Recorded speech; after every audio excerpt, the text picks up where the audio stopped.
Selamat malam dan salam sejahtera untuk kita semua. Perkenalkan nama saya Aljan Siswoyo dari Universitas Di Kupang Semarang untuk Fakultas Ekonomi dan Bisnis jurusan S1 Akuntansi dengan NIM 2105523027. Dan saya tidak sendiri di sini.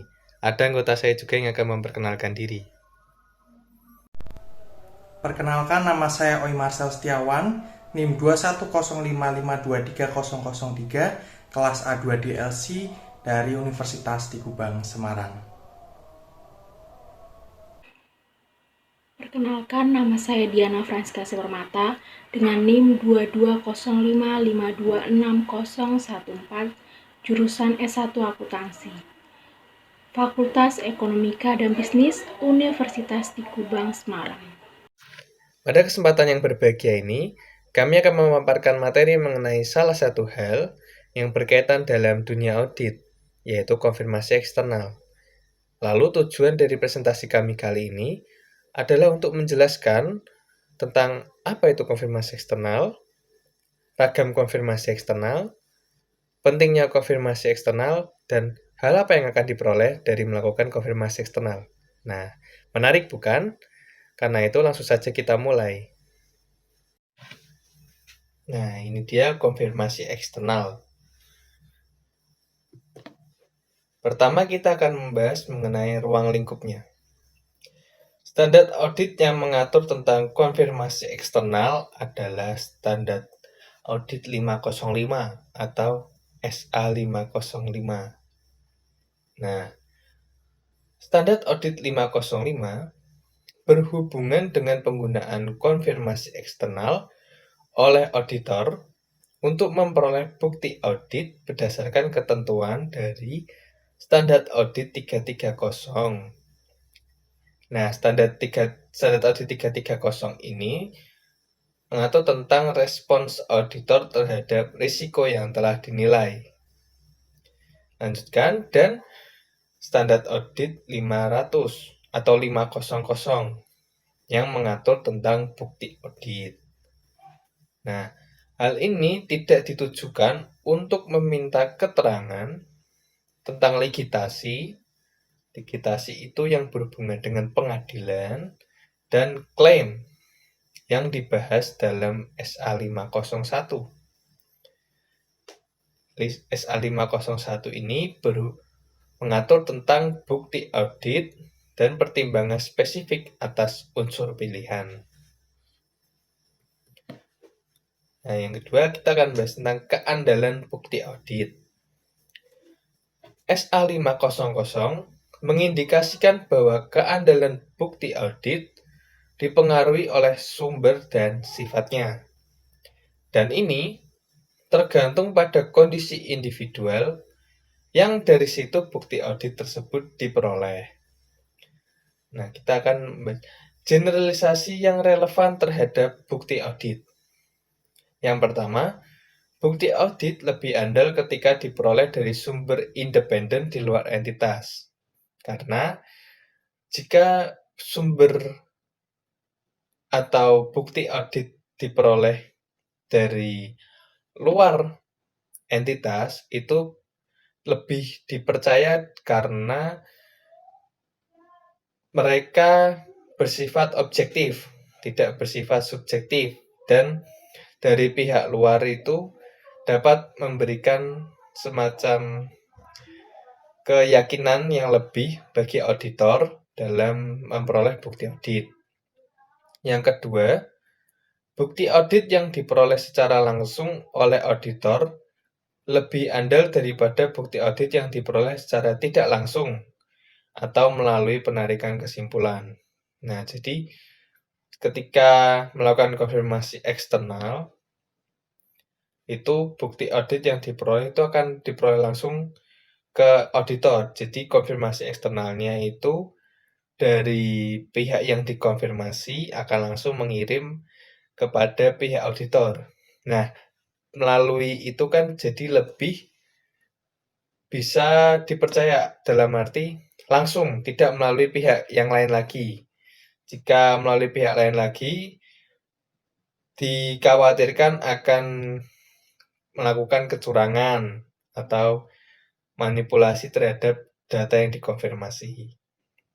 Nah, yang ketiga, bukti audit lebih andal dalam bentuk format dokumen, baik dalam bentuk kertas, elektronik, atau media lainnya. Karena bukti audit jika tidak dalam bentuk format dokumen, itu keandalannya atau keakuratannya atau kepercayaan terhadap bukti audit tersebut itu diragukan. Apalagi jika buktinya diperoleh secara lisan, itu lebih diragukan lagi. Nah, oleh karena itu, tergantung pada kondisi audit, bukti audit dalam bentuk konfirmasi eksternal yang diperoleh auditor secara langsung dari pihak yang dikonfirmasi dapat lebih andal dibandingkan dengan bukti audit dari pihak internal entitas. Kembali lagi, jika bukti audit tidak diperoleh dari luar entitas, itu dianggap kurang meyakinkan bagi auditor.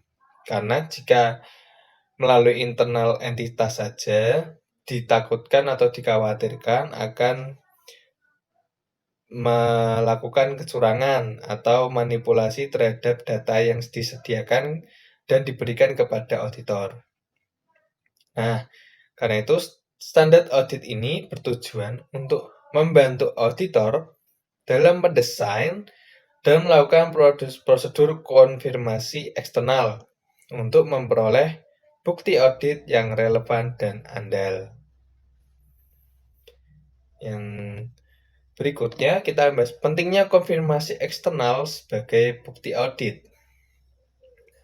Nah, mulai dari SA atau Standar Audit 330 membahas tanggung jawab auditor untuk yang pertama, auditor bertanggung jawab untuk mendesain dan mengimplementasikan respon secara keseluruhan terhadap risiko kesalahan penyajian material yang telah ditentukan pada tingkat laporan keuangan.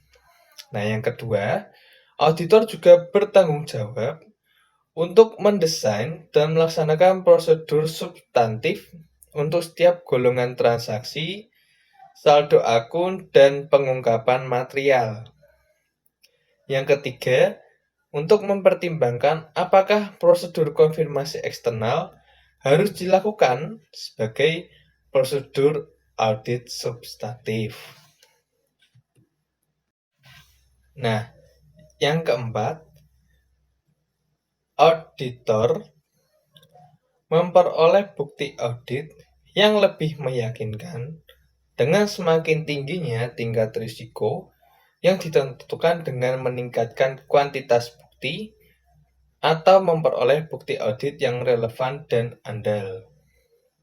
Yang kelima, auditor mengindikasikan bahwa prosedur konfirmasi eksternal dapat membantu auditor dalam memperoleh bukti audit dengan tingkat keandalan tinggi yang diperlukan oleh auditor untuk merespon risiko signifikan atas kesalahan penyajian material yang disebabkan oleh kecurangan ataupun kesalahan. Seperti yang saya jelaskan di awal tadi, prosedur konfirmasi eksternal ini penting bagi auditor untuk memperoleh informasi yang andal dan menghindari kecurangan ataupun kesalahan.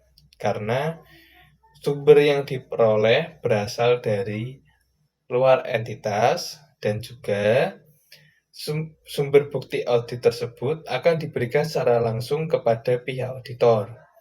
Sehingga pihak yang diaudit tidak akan bisa untuk melakukan kecurangan ataupun kesalahan terhadap data-data yang sudah didapatkan oleh auditor tersebut. Lalu, Standar Audit 240 membahas agar auditor dapat mendesain permintaan konfirmasi untuk memperoleh tambahan informasi pendukung sebagai respons atas risiko kesalahan penyajian material yang telah ditentukan disebabkan oleh kecurangan pada tingkat asersi. Nah, jadi permintaan konfirmasi ini juga dapat bersifat sebagai informasi pendukung jika ada kecurangan pada tingkat asersi.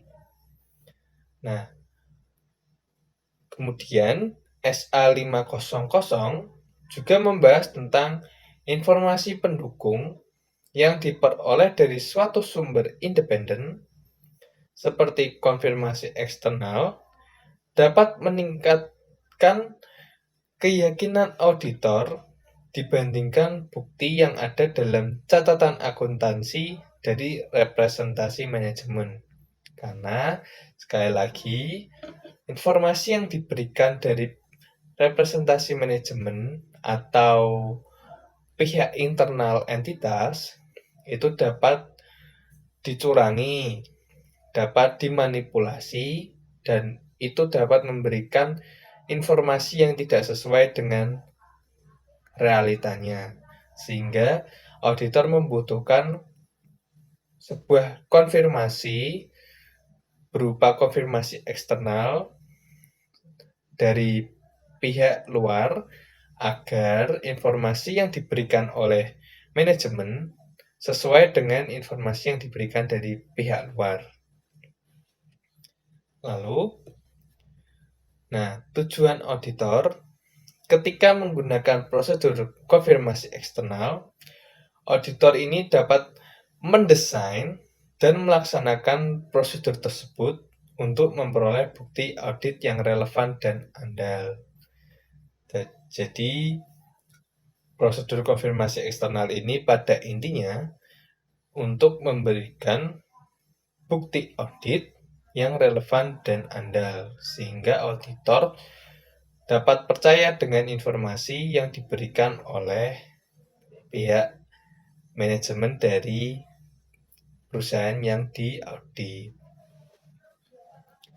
Lalu kita akan mulai masuk ke definisi. Nah, di sini ada 5 hal penting yang akan kita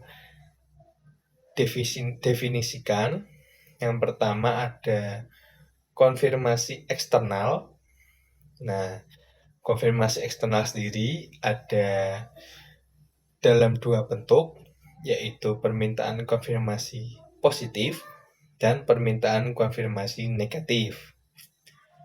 Nah, dalam konfirmasi eksternal tersebut juga terkadang mengalami kesulitan seperti pihak luar yang kadang atau mungkin sering tidak memberikan respons yang diinginkan oleh auditor. Dalam pengertian, pihak luar tidak mau memberikan konfirmasi ataupun pihak luar mengabaikan konfirmasi yang sudah diberikan oleh pihak auditor. Nah, dan juga konfirmasi eksternal ini juga untuk menghindari penyimpangan-penyimpangan yang ada. Untuk definisinya dan hal-hal yang lebih jelas akan dilanjutkan oleh rekan saya, yaitu Marcel. Kita akan masuk ke definisi yang pertama, yaitu konfirmasi eksternal. Apa itu konfirmasi eksternal? Konfirmasi eksternal adalah bukti audit yang diperoleh sebagai suatu respon tertulis kepada auditor dari pihak ketiga atau yang sering disebut dengan pihak yang dikonfirmasi. Nah, konfirmasi eksternal itu bisa disajikan dalam bentuk kertas, bisa disajikan dalam bentuk elektronik, maupun media lainnya. Kemudian kita akan masuk ke permintaan konfirmasi. Nah, permintaan konfirmasi ini sendiri dibedakan menjadi 2, yaitu permintaan konfirmasi negatif dan permintaan konfirmasi positif. Permintaan konfirmasi positif adalah suatu permintaan konfirmasi kepada pihak ketiga untuk merespon secara langsung kepada auditor yang menunjukkan apakah pihak yang dikonfirmasikan tersebut setuju atau tidak setuju dengan informasi yang terdapat dalam permintaan konfirmasi atau menyediakan informasi yang diminta. Nah, kemudian untuk permintaan konfirmasi negatif adalah suatu permintaan konfirmasi kepada pihak ketiga untuk merespon secara langsung kepada auditor hanya jika pihak yang dikonfirmasi tidak setuju dengan informasi yang terdapat dalam permintaan konfirmasi. Kemudian, tanpa respon adalah suatu kegagalan dari pihak yang dikonfirmasi untuk merespon sebagian atau secara penuh terhadap permintaan konfirmasi positif, atau sebuah permintaan konfirmasi yang kembali karena tidak sampai ke tangan yang dikonfirmasi. Kemudian kita akan masuk ke penyimpangan. Penyimpangan adalah suatu respon yang menunjukkan perbedaan antara informasi yang diminta untuk dikonfirmasikan atau informasi yang terdapat dalam catatan entitas dengan informasi yang disediakan oleh pihak yang dikonfirmasi. Nah, kita akan masuk ke prosedur konfirmasi eksternal. Untuk prosedur konfirmasi yang eksternal, yang pertama adalah menentukan informasi yang akan dikonfirmasi atau diminta. Nah, prosedur konfirmasi eksternal seringkali dilakukan untuk mengkonfirmasi atau meminta informasi tentang satu akun dan unsurnya. Nah, konfirmasi ini dapat juga digunakan untuk mengkonfirmasi ketentuan dalam perjanjian, kontrak, atau transaksi antara entitas dengan pihak lain, atau untuk mengkonfirmasi tidak adanya kondisi tertentu seperti perjanjian tambahan atau side agreement. Nah, kemudian yang kedua adalah memilih pihak yang tepat untuk dikonfirmasi. Nah, respon atas permintaan konfirmasi merupakan bukti audit yang lebih relevan dan handal. Pengguna permintaan konfirmasi dikirimkan kepada pihak yang dikonfirmasi, yang diyakini oleh auditor mengetahui tentang informasi yang dikonfirmasi. Sebagai contoh, seorang personel institusi keuangan yang berpengetahuan tentang transaksi atau pengaturan yang kepadanya permintaan konfirmasi ditujukan merupakan orang yang paling tepat di institusi keuangan tersebut untuk dimintai konfirmasi. Nah, kemudian prosedur konfirmasi eksternal yang ketiga adalah mendesain permintaan konfirmasi, termasuk menentukan apakah permintaan telah dialamatkan dengan tepat dan berisi informasi jawaban untuk dikirimkan secara langsung kepada auditor. Nah, format permintaan konfirmasi dapat secara langsung mempengaruhi tingkat respon konfirmasi, keandalan, dan sifat dari bukti audit yang diperoleh dari respon. Nah, faktor yang dipertimbangkan pada saat mendesain permintaan konfirmasi mencakup: yang pertama adalah asersi yang ingin dituju. Kemudian yang kedua adalah resiko kesalahan penyajian material yang teridentifikasi spesifik, termasuk resiko kecurangan. Kemudian yang ketiga adalah susunan dan penyajian permintaan konfirmasi. Kemudian selanjutnya adalah pengalaman sebelumnya tentang audit atau perikatan serupa. Kemudian ada metode komunikasi, sebagai contoh dalam bentuk kertas, elektronik, atau media lainnya, seperti yang tadi sudah saya jelaskan di beberapa slide sebelumnya. Kemudian yang terakhir adalah otorisasi manajemen atau dorongan kepada pihak yang dikonfirmasi untuk merespon kepada auditor. Pihak yang dikonfirmasi hanya akan bersedia untuk merespon permintaan konfirmasi yang berisi otorisasi manajemen. Dan kemudian yang terakhir adalah kemampuan pihak yang dikonfirmasi untuk merespon atau menyediakan informasi yang diminta. Sebagai contoh, jumlah faktur secara individual dibandingkan total saldo. Nah, sebuah permintaan konfirmasi eksternal positif meminta pihak yang dikonfirmasi untuk menjawab kepada auditor dalam semua kasus. Dengan menunjukkan persetujuan antara pihak yang dikonfirmasi dengan informasi yang diberikan, atau dengan menanyakan pihak yang dikonfirmasi untuk menyediakan informasi. Nah, suatu respon itu terhadap sebuah permintaan konfirmasi positif biasanya diharapkan sebagai bukti audit yang andal. Namun, ada resiko bahwa pihak yang dikonfirmasi mungkin membalas permintaan konfirmasi tanpa melakukan verifikasi apakah informasi adalah benar. Auditor dapat mengurangi resiko ini dengan menggunakan permintaan konfirmasi positif yang tidak menyatakan jumlah ataupun informasi lainnya dalam permintaan konfirmasi, serta menanyakan kepada pihak yang dikonfirmasi untuk mengisi jumlah atau melengkapi informasi lainnya. Di sisi lain, penggunaan metode permintaan konfirmasi kosong mungkin dapat mengakibatkan tingkat respon yang rendah karena adanya usaha tambahan yang diperlukan oleh pihak yang dikonfirmasi. Kemudian untuk yang prosedur konfirmasi eksternal yang terakhir adalah mengirimkan permintaan, termasuk permintaan tindak lanjut jika berlaku kepada pihak yang dikonfirmasi. Auditor dapat mengirimkan permintaan konfirmasi tambahan pengguna jawaban untuk permintaan sebelumnya jika belum diterima dalam waktu yang wajar. Sebagai contoh, auditor dapat setelah melakukan verifikasi ulang atas akurasi alamat awal akan mengirimkan permintaan tambahan atau permintaan tindak lanjut. Nah, kemudian ada penolakan manajemen untuk mengizinkan auditor dalam mengirimkan permintaan konfirmasinya. Nah, jika perusahaan melakukan hal ini, lalu apa yang akan dilakukan oleh auditor? Ada 3 langkah yang akan dilakukan oleh auditor.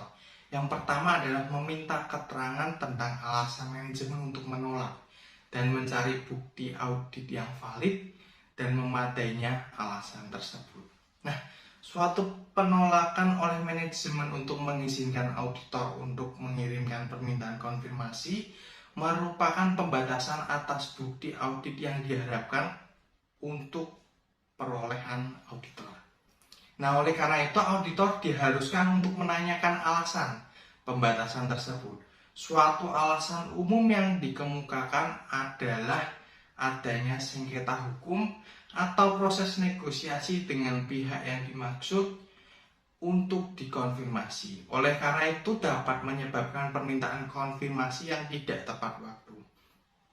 Auditor dapat mencari bukti audit atas validitas serta kewajaran alasan tersebut karena resiko penolakan manajemen tersebut mungkin mengindikasikan manajemen sedang mencoba untuk menolak akses auditor ke bukti audit yang dapat mengungkap kecurangan atau kesalahan.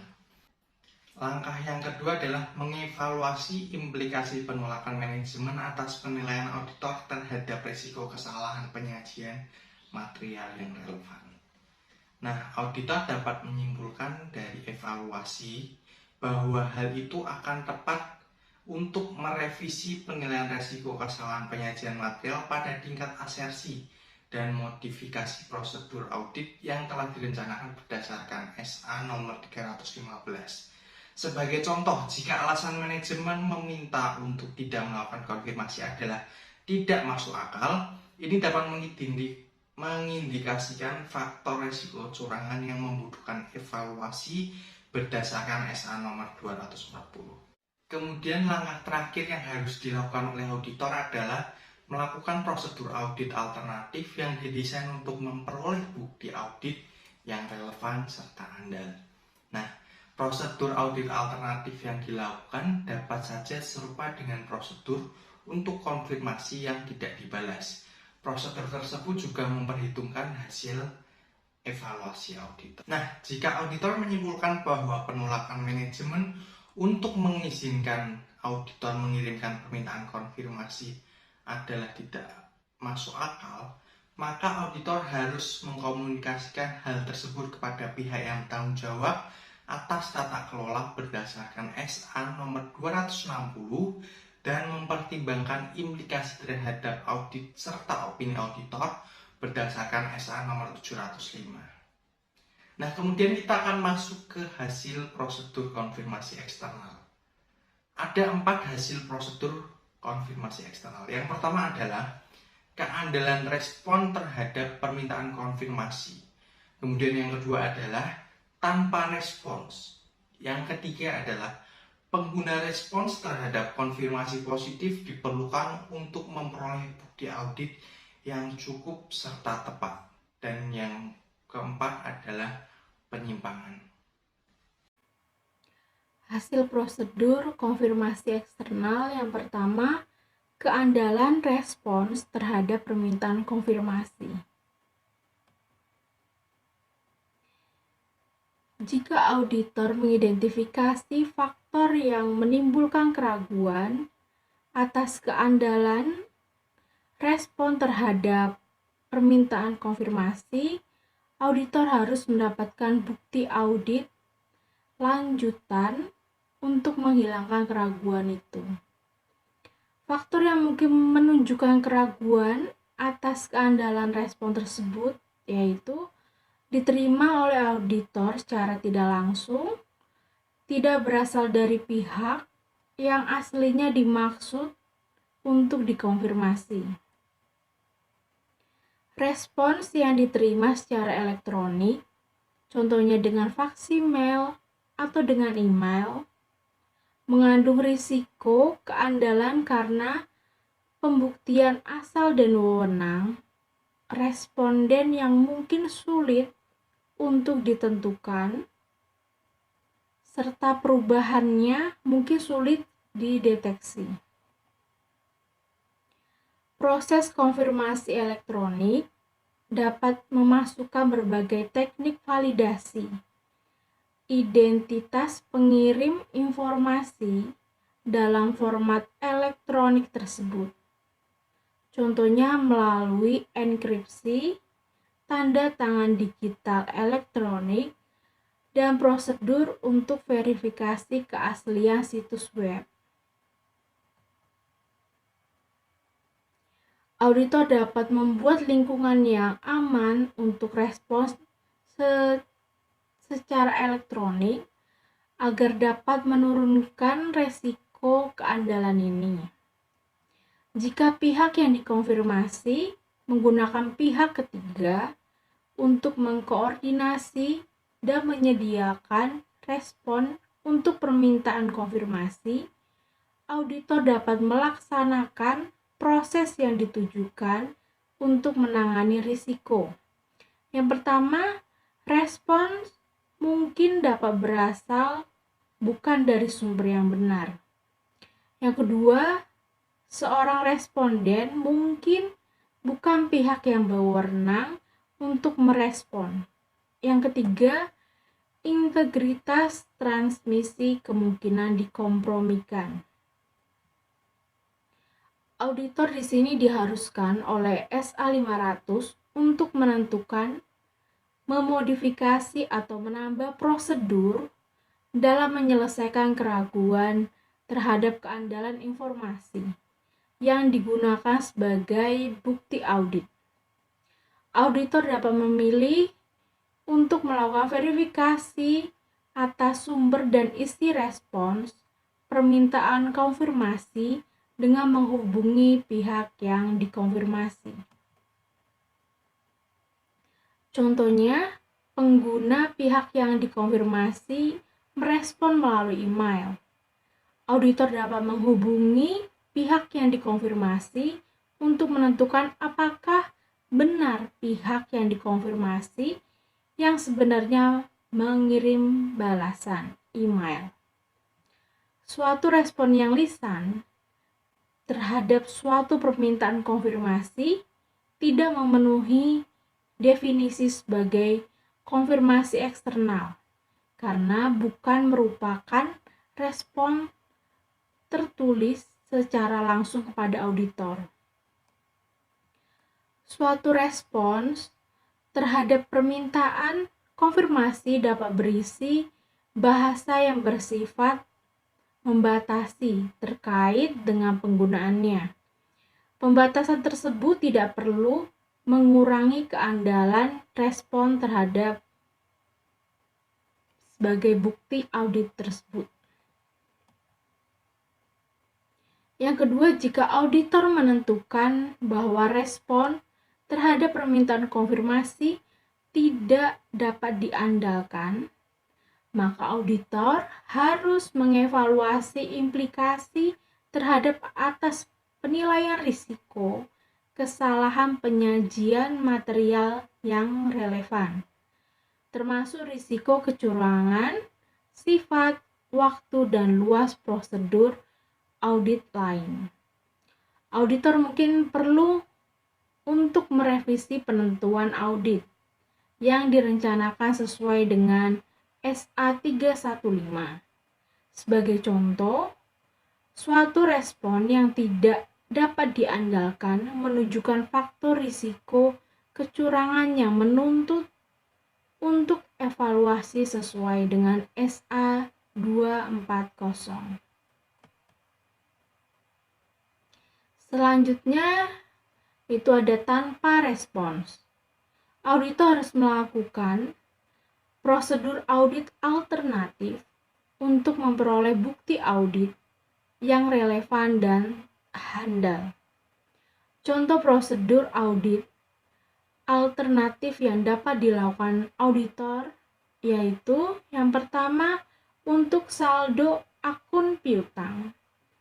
Memeriksa penerimaan kas khusus setelah tanggal neraca, dokumen pengiriman, dan penjualan mendekati akhir periode. Yang kedua, untuk saldo akun hutang, yaitu memeriksa pengeluaran kas setelah neraca atau korespondensi dengan pihak ketiga. Dan catatan lainnya seperti catatan penerimaan barang. Sifat dan luas prosedur audit alternatif dipengaruhi oleh akun dan asersi menimbulkan tanda tanya. Permintaan konfirmasi yang tidak mendapatkan balasan dapat menunjukkan suatu risiko kesalahan penyajian material yang sebelumnya tidak teridentifikasikan. Selanjutnya itu ada pengguna respons terhadap konfirmasi positif diperlukan untuk memperoleh bukti audit yang cukup dan tepat. Jika auditor telah menentukan bahwa respons terhadap permintaan konfirmasi positif diperlukan untuk memperoleh bukti audit yang cukup dan layak. Prosedur audit alternatif tidak akan menyediakan bukti audit yang diperlukan oleh auditor. Jika auditor tidak memperoleh konfirmasi seperti itu, maka auditor harus menentukan implikasi tersebut atas audit dan pendapat auditor berdasarkan SA 705.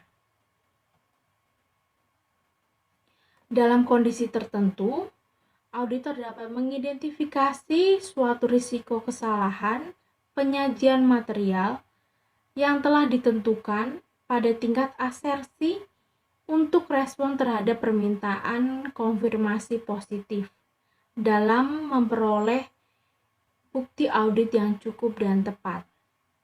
Kondisi seperti itu mencakup yang pertama, informasi yang tersedia untuk menguatkan asersi manajemen hanya tersedia di luar entitas. Yang kedua, faktor risiko kecurangan, khusus seperti risiko manajemen, mengesampingkan pengendalian atau risiko kolusi yang dapat melibatkan karyawan atau manajemen, dan mencegah auditor untuk mengendalikan bukti dari entitas. Yang terakhir itu ada penyimpangan. Auditor harus melakukan investigasi penyimpangan untuk menentukan apakah hal itu merupakan adanya kesalahan penyajian atau potensi kesalahan penyajian dalam laporan keuangan. Beberapa penyimpangan tidak mencerminkan kesalahan penyajian. Sebagai contoh, auditor dapat menyimpulkan bahwa perbedaan dalam respon terhadap permintaan konfirmasi disebabkan karena saat pengukuran atau kekeliruan teknis dalam prosedur konfirmasi eksternal. Selanjutnya, pembahasan konfirmasi negatif. Konfirmasi negatif adalah bukti audit yang kurang meyakinkan dibanding konfirmasi positif. Oleh karena itu, auditor tidak boleh menggunakan permintaan konfirmasi negatif sebagai prosedur audit substantif tunggal untuk yang ditujukan pada suatu risiko yang ditentukan kesalahan penyajian material pada tingkat asersi, kecuali jika terdapat semua hal sebagai berikut ini. Yang pertama, auditor telah menentukan risiko kesalahan penyajian material adalah rendah dan tidak memperoleh bukti audit yang cukup dan tepat tentang efektivitas operasi pengendalian yang relevan dengan asersi. Yang kedua, populasi unsur-unsur yang diterapi prosedur konfirmasi negatif terdiri dari sejumlah besar saldo, akun, transaksi, atau kondisi yang kecil dan homogen. Yang ketiga, diharapkan suatu tingkat penyimpangan sangat rendah. Dan yang terakhir, auditor tidak menyadari keadaan atau kondisi yang akan menyebabkan penerima permintaan konfirmasi negatif mengabaikan permintaan konfirmasi. Kegagalan dalam menerima respon atas permintaan konfirmasi negatif tidak secara eksplisit menunjukkan penerima oleh pihak yang dimaksud untuk dikonfirmasi tentang permintaan konfirmasi atau verifikasi atas keakuratan informasi yang terkandung dalam permintaan tersebut. Oleh karena itu, suatu kegagalan pihak yang dikonfirmasi untuk merespon permintaan konfirmasi negatif menyediakan bukti audit yang kurang meyakinkan daripada suatu respon terhadap permintaan konfirmasi positif. Kemungkinan besar pihak yang dikonfirmasi juga merespons ketidaksetujuan atas permintaan konfirmasi penggunaan informasi dalam permintaan tidak sesuai dengan keinginan mereka. Dan kecil kemungkinan mereka untuk merespon dengan informasi yang sebaliknya. Berikut merupakan contoh konfirmasi eksternal. Di sini ada PT Surya Kencana yang berlokasi di Malang. Ini ada sebuah form konfirmasi piutang dagang yang ditujukan kepada Saudara Budiman yang beralamat di Surabaya. Di sini diminta untuk mengkonfirmasi keterangannya, yaitu penjualan pada tanggal 15 April dengan saldo 2 juta. Lalu ada retur penjualan pada tanggal 17 April sebesar 500.000. Dan yang terakhir tanggal 30 April saldo piutang sebesar 1.500.000. Di sini Bapak Saudara Budiman diminta untuk mengkonfirmasi akan saldo piutang tersebut. Saudara Budiman memilih benar atau salah dengan mencoret salah satu tersebut, lalu menandatangani di kolom pemilik toko.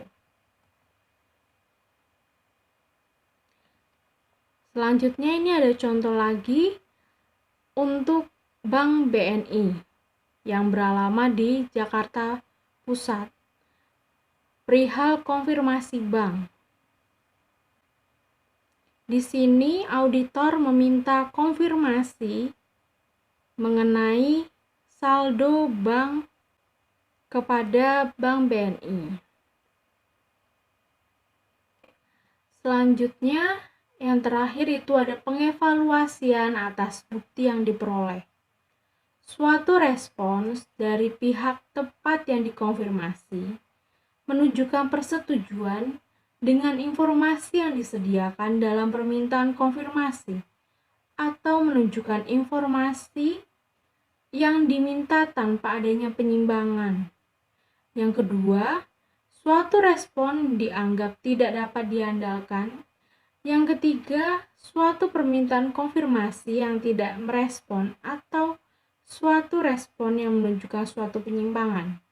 Auditor harus mengevaluasi apakah hasil prosedur konfirmasi eksternal merupakan bukti audit yang relevan dan andal, atau apakah bukti audit lebih lanjut diperlukan.